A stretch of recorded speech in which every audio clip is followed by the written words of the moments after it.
بسم اللہ الرحمن الرحیم۔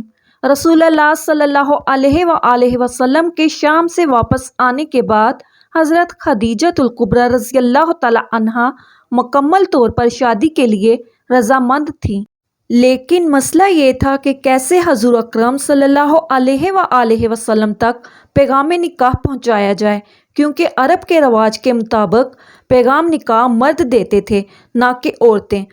آخر کار حضرت خدیجہ الکبریٰ رضی اللہ تعالی عنہا نے اپنی سہیلی نفیسہ بنت منیہ کو اپنے گھر بلایا اور اس سے درخواست کی کہ حضرت محمد صلی اللہ علیہ وآلہ وسلم کی خدمت میں جا کر ان حضرت سے رشتہ ازدواج قائم کرنے کے ان کے ارادہ کو بیان کرنے کی ضمن میں جس طرح بھی ممکن ہو سکے ان حضرت کے نظریہ کو حاصل کرے۔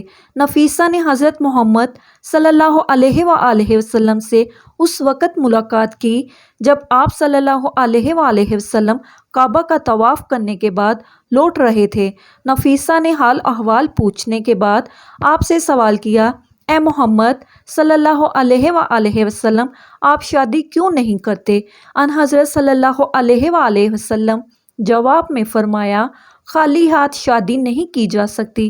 نفیسہ نے کچھ دیر سوچنے کے بعد کہا، اگر میں کسی ایسی خاتون کا تعارف کرواؤں جو جاہ و جمال اور شرافت میں آپ کی ہم پلہ ہو اور کافی مال و دولت کی بھی مالک ہو تو کیا آپ اس سے ازدواج کے لیے آمادہ ہیں؟ حضرت محمد صلی اللہ علیہ وآلہ وسلم نے تھوڑا سا غور کرنے کے بعد فرمایا، وہ کون ہو سکتی ہے؟ نفیسہ نے جواب میں کہا، خدیجہ الکبریٰ رضی اللہ تعالی عنہا۔ حضرت محمد صلی اللہ علیہ وآلہ وسلم نے سوال کیا، کیا وہ شادی کریں گی؟ میں نے تو سنا ہے کہ بہت سے لوگوں نے ان کی خواستگاری کی ہے اور انہوں نے ان سب کو انکار کیا ہے، اگر وہ راضی ہوں تو میں بھی راضی ہوں۔ نفیسہ فوراً حضرت خدیجہ رضی اللہ تعالی عنہا کے گھر پہنچی اور انہیں حضرت محمد صلی اللہ علیہ وآلہ وسلم کی ان کے ساتھ شادی کرنے کی رضامندی کی خبر سنا دی۔ حضرت محمد صلی اللہ علیہ وآلہ وسلم نے حضرت خدیجہ کی آپ سے شادی کرنے کی رضامندی اور ان سے ازدواج کی اپنی دلچسپی اور رضامندی کے بارے میں اپنے چچا ابو طالب عباس اور ابو لہب کو آگاہ کیا۔ ابو لہب نے کہا، میرے بھتیجے، ہمیں عربوں میں بدنام نہ کرنا، تم خدیجہ کے لائق نہیں ہو۔ ان حضرت صلی اللہ علیہ وآلہ وسلم کے چچا حضرت عباس اپنی جگہ سے اٹھ کر کھڑے ہوئے اور ابو لہب سے تیز لہجے میں مخاطب ہو کر کہا، تم ایک پست آدمی ہو، خدیجہ میرے اس بھتیجے کے بارے میں کون سا اعتراض کر سکتی ہیں؟ محمد صلی اللہ علیہ وآلہ وسلم دلربا جمال و کمال کے مالک ہیں، حضرت خدیجہ کیسے اپنے آپ کو ان سے برتر ثابت کر سکتی ہیں؟ کیا کمال یا کمال کی وجہ سے کعبہ کے خدا کی قسم خدیجہ الکبریٰ رضی اللہ تعالی عنہا جتنا بھی محمد صلی اللہ علیہ وآلہ وسلم سے مہر چاہے، میں گھوڑے پر سوار ہو کر بیابانوں میں گھوم کر اور بادشاہوں کے محلوں میں جا کر اسے مہیا کروں گا۔ جناب ابو طالب اپنے بھائیوں سے صلاح مشورہ کرنے کے بعد اس نتیجہ پر پہنچے کہ سب سے پہلے ضروری ہے کہ جناب خدیجہ کا نظریہ اور ان کی طرف سے ممکنہ شرائط معلوم کیے جائیں اور اس کے بعد کوئی فیصلہ کیا جائے۔ اس کے بعد انہوں نے حضور اکرم صلی اللہ علیہ وآلہ وسلم کی پھوپھی صفیہ کو خدیجہ الکبریٰ رضی اللہ تعالی عنہا کے پاس بھیجا تاکہ بلا واسطہ ان سے گفتگو کر کے اس سلسلہ کے نظریہ کے بارے میں آگاہی حاصل کریں۔ جناب صفیہ حضرت خدیجہ رضی اللہ تعالی عنہا کے گھر گئیں۔ جب جناب خدیجہ کو معلوم ہوا کہ صفیہ ان کی ملاقات کے لیے آئی ہیں تو وہ دوڑ کے استقبال کرنے کے لیے آگے بڑھیں اور انہیں اپنے مخصوص کمرے میں لے گئیں۔ جب کمرے میں داخل ہوئیں تو اپنی کنیزوں کو حکم دیا کہ جناب صفیہ کے لیے خورد و نوش کی لذیذ نعمتیں لائیں اور ان کی خاطر تواضع کریں۔ جناب صفیہ نے کہا، میں کھانا کھانے کے لیے نہیں آئی ہوں، بلکہ میں اس لیے آئی ہوں کہ جان لوں کہ جو کچھ میں نے سنا ہے کیا وہ سچ ہے یا نہیں۔ جناب خدیجہ الکبریٰ رضی اللہ تعالی عنہا نے یہ پوچھے بغیر کہ آپ نے کیا سنا ہے اور دوسرے لوگ کیا کہتے ہیں؟ جواب میں کہا، جی ہاں، آپ نے بالکل صحیح سنا ہے۔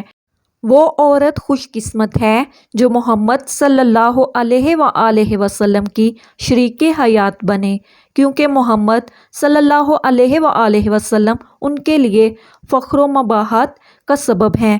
میں محمد صلی اللہ علیہ وآلہ وسلم کی عظمت اور شخصیت سے واقف ہوں اور ان کے ساتھ زندگی گزارنے کو اپنے لیے سعادت اور ایک عظیم فخر سمجھتی ہوں۔ ان کا مہر بھی میں اپنے مال سے ادا کروں گی۔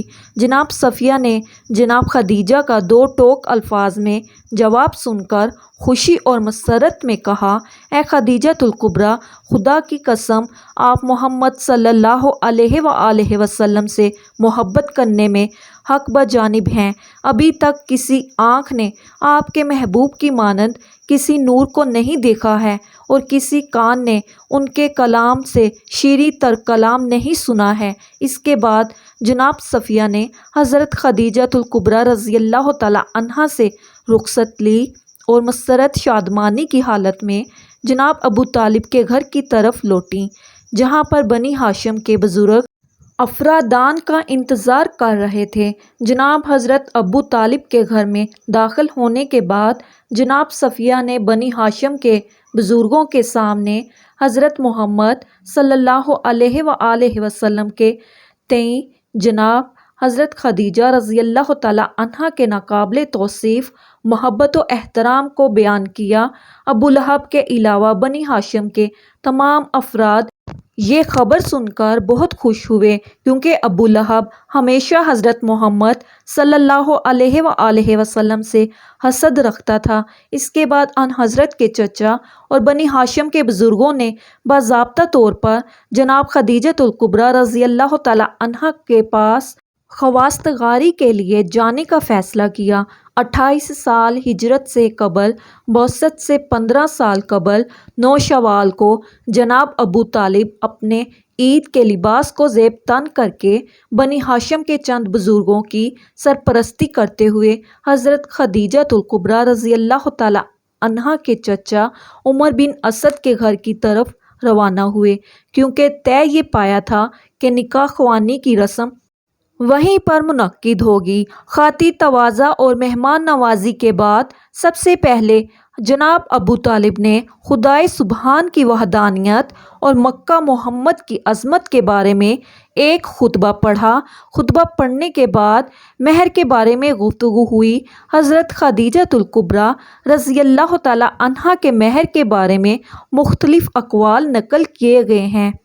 ابن عباس نے خدیجہ کا مہر 12 اوقیہ ذکر کیا ہے، جبکہ سیرہ ابن ہشام میں ہے بکرہ ذکر کیا گیا ہے۔ مہر دینے کا وقت آیا ہے تو خدیجۃ الکبریٰ رضی اللہ تعالیٰ عنہا کھڑی ہوئیں اور اپنے چچا عمر سے فرمانے لگیں، ممکن ہے دوسرے مسائل میں آپ اختیار رکھتے ہوں، لیکن یہاں پر خود مجھے اختیار ہے۔ اس کے بعد کہا، اے محمد صلی اللہ علیہ وآلہ وسلم، میں نے اپنے آپ کو آپ کی بیوی قرار دیا اور مہر بھی میں نے اپنے ہی ذمے لے لیا۔ جناب ابو طالب نے مخاطب ہو کر کہا، گواہ رہنا کہ خدیجۃ الکبریٰ رضی اللہ تعالیٰ عنہا نے محمد کو اپنے شوہر کے عنوان سے قبول کیا اور مہر بھی اپنے ہی ذمے لے لیا۔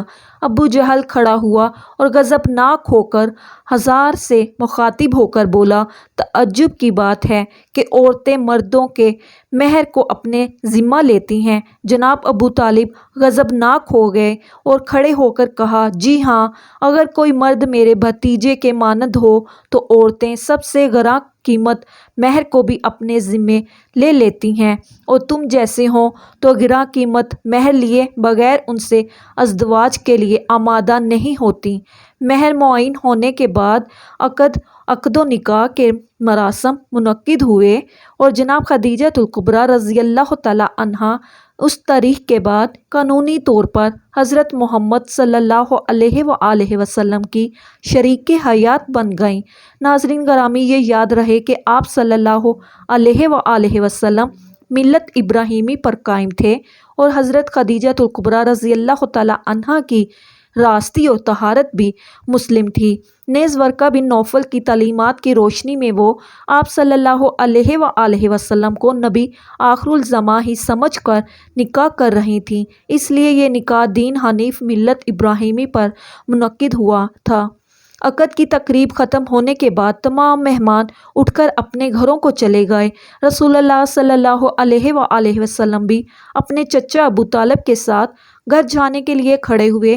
جناب خدیجہ الکبریٰ رضی اللہ تعالیٰ عنہا چونکہ جانتی تھیں کہ آپ حضرت محمد صلی اللہ علیہ وآلہ وسلم کا اپنا کوئی گھر نہیں ہے، اس لیے آن حضرت کی طرف مخاطب ہو کر کہا، اپنے گھر کی طرف آئیے کہ میرا گھر آپ کا گھر ہے اور میں بھی آپ کی کنیز ہوں۔ اس کے بعد آن حضرت سے مخاطب ہو کر کہا، اے محمد صلی اللہ علیہ وآلہ وسلم، اپنے چچا ابو طالب سے کہہ دیجئے کہ 10 اونٹ نحر کریں اور لوگوں کو دعوت کر کے کھانا کھلائیں۔ جناب ابو طالب نے 10 اونٹ نحر کیے اور مکہ کے لوگوں کو کھانا کھلایا۔ اس طرح ولیمہ کے ذریعے حضور صلی اللہ علیہ وآلہ وسلم کی شادی کی تقریب اختتام کو پہنچی۔ اللہ تعالی ہم سب کو اپنے پیارے حبیب کا امتی بنائے، آمین یا رب العالمین۔